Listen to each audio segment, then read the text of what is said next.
आज की इस वीडियो में रिफंड को लेकर एक बहुत ही इंपॉर्टेंट पॉइंट के बारे में आप सभी को बताना चाहता हूं, ताकि आपसे कोई ऐसी गलती ना होने पाए जिससे कि आपके फाउंडरशिप पोजीशन को प्रॉब्लम हो जाए। तो इस वीडियो को शुरू से इन तक ज़रूर देखिएगा ताकि ये पॉइंट आप सभी को अच्छे से समझ में आ सके। मुझे उम्मीद है कि आप सभी को रिफंड प्रोसेस की रिगार्डिंग कंप्लीट इन्फॉर्मेशन मिल गई होगी, ऐसे के द्वारा या फिर बैक ऑफिस के द्वारा। लेकिन हो सकता है कुछ लोग यहाँ पे एक बहुत ही इंपॉर्टेंट पॉइंट को समझ ना पाए हों और ना समझने की वजह से हो सकता है वो गलती कर दें।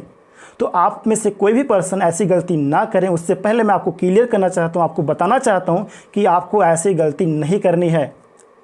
तो उस मेन इंपॉर्टेंट पॉइंट के बारे में समझने से पहले कुछ और भी पॉइंट्स के बारे में हम बात कर लेते हैं, ताकि वो मेन पॉइंट आप सभी को अच्छे से समझ में आ सके। जैसा कि हम सभी जानते हैं कि $97 एज अ क्रेडिट हमारे इकोसिस्टम में, हमारे वॉलेट में, यानी कि इकोसिस्टम के वॉलेट में एज अ क्रेडिट वापस आने वाला है, जिससे हम ऑन पैसिव के किसी भी पेड प्रोडक्ट को परचेज करने में यूज कर सकते हैं।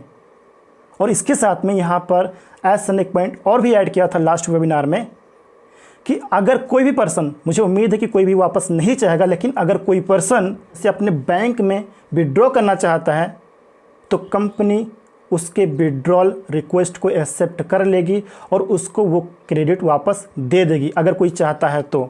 और अगर यहाँ पर कोई ऐसा करता है तो यहाँ पे उनके कंट्री के हिसाब से, उनके लोकेशन के हिसाब से जो भी यहाँ पे एक्सचेंज चार्ज रहेगा, जो भी टैक्सेस वगैरह रहेंगे, वो कट के $97 में जो भी कटेगा तो वो सारा कट के, फीस वगैरह कट के उनके बैंक अकाउंट में विड्रॉ यानी कि वापस आ जाएगा अगर कोई करना चाहता है तो। और जब वो विड्रॉल का प्रोसेस कर रहे होंगे तो वहाँ पर ये भी देखा जाएगा कि उन्होंने किस पेमेंट मैथड को यूज़ किया था पे करने के लिए। और यहाँ पे जो हमारा न्यू पेमेंट प्रोसेसर रहेगा तो उसमें ये भी देखा जाएगा कि वहाँ पे कौन सा पेमेंट मेथड हम यूज कर सकते हैं वापस देने के लिए, क्योंकि यहाँ पे डिफरेंट पेमेंट मेथड अवेलेबल रहेंगे जिसे हम विड्रॉल के लिए यूज कर सकेंगे। तो यहाँ पे कंपनी इस सारी चीज़ों को देखकर अगर कोई विड्रॉल का रिक्वेस्ट डालता है तो कंपनी एक्सेप्ट करेगी एंड उनके बैंक अकाउंट में जो भी यहाँ पे पेमेंट मेथड रहेगा यूज़ करने के लिए, उसके हिसाब से उनको वापस दे देगी।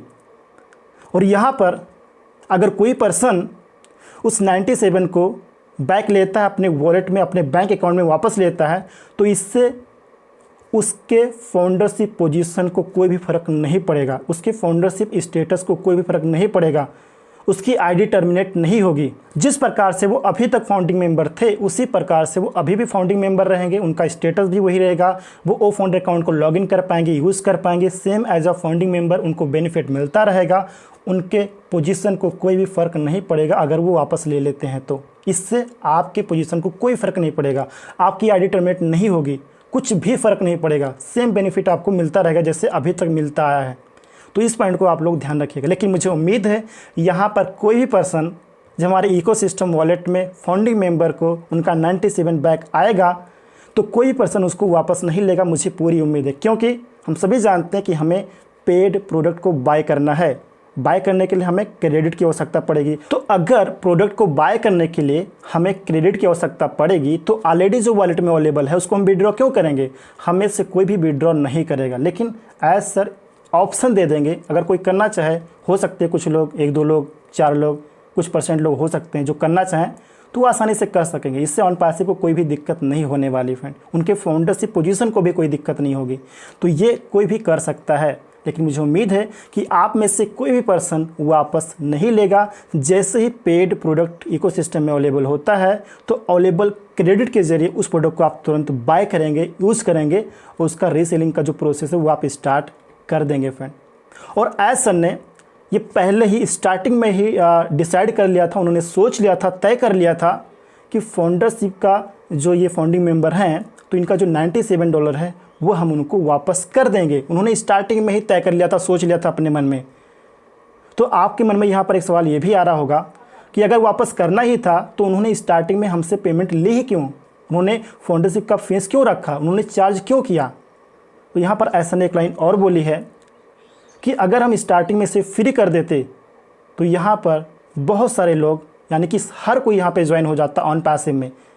सर ये चाहते थे कि जो ऑन पैसिव के मिशन को समझ पाए, जो ऑन पैसिव के विज़न को समझ पाए, जो एक्चुअल में ऑन पैसिव को समझ पाए, जो ऑन पैसिव को सपोर्ट कर सके, जो भी उससे हो पाए उसके तरफ से जो भी वो कर सकता है सपोर्ट करने के लिए एज अ फाउंडिंग मेंबर, वो सपोर्ट कर सके। तो ऐसे लोगों की आवश्यकता थी ऑन पैसिव को, ऐसे लोगों की ज़रूरत थी एसर को। इसीलिए उन्होंने फाउंडरशिप का यहाँ पे फीस रखा हुआ था, चार्ज रखा हुआ था, जो आपने पे करके फाउंडरशिप पोजीशन ली एज अ फाउंडिंग मेंबर। आप यहाँ पे ऑन पैसिव में हैं, आप ऑन पैसिव के पार्ट बने हैं। तो यहाँ पर एज सर इतना सब कुछ वैल्यू देने के बाद भी कोई यहाँ पे 5 साल से है, कोई 4 साल से, कोई 3 साल से, कोई 2 साल से, कोई 1 साल से है, इतना सब कुछ वैल्यू ऑन पैसिव एज सर हम सभी को देने के बावजूद भी आपको $97 एज अ क्रेडिट आपके इकोसिस्टम में, आपके वॉलेट में वापस कर रहे हैं, ताकि आप उससे प्रोडक्ट को परचेज कर सकें, बाय कर सकें और अपनी जर्नी को आप स्टार्ट कर सकें, कमीशन वाली जर्नी को आप स्टार्ट कर सकें। तो इसके लिए हमें एज सर को धन्यवाद कहना चाहिए, उनके इस सोच के लिए उनको हमें धन्यवाद देना चाहिए फ्रेंड, राइट। तो एज सर ने चार्ज क्यों रखा था और अब वो वापस क्यों कर रहे हैं, इसका पॉइंट, इसका मीनिंग आपको समझ में आ गया होगा। अब यहाँ पे हम मेन इंपॉर्टेंट पॉइंट के बारे में बात करते हैं। यहाँ पर आपके मन में एक सवाल और भी उठ रहा होगा कि सूरज जी ये हमारे वॉलेट में कब आएगा, क्रेडिट कब आएगा वापस।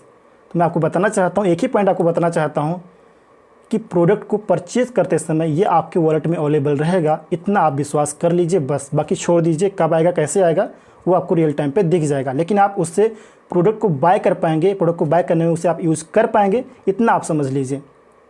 सो मेन इंपॉर्टेंट पॉइंट के बारे में आपको बताना चाहता हूँ कि $97 यानी कि रिफंड का नाम सुनकर आप ये गलती मत कीजिएगा फ्रेंड, प्लीज़ इस पॉइंट को ध्यान से सुनिएगा कि अपना ओ फाउंडर अकाउंट लॉगिन करके प्रोफाइल में जाके वहाँ पर कैंसिल मेंबरशिप पर मत दबाइएगा, मत क्लिक कीजिएगा।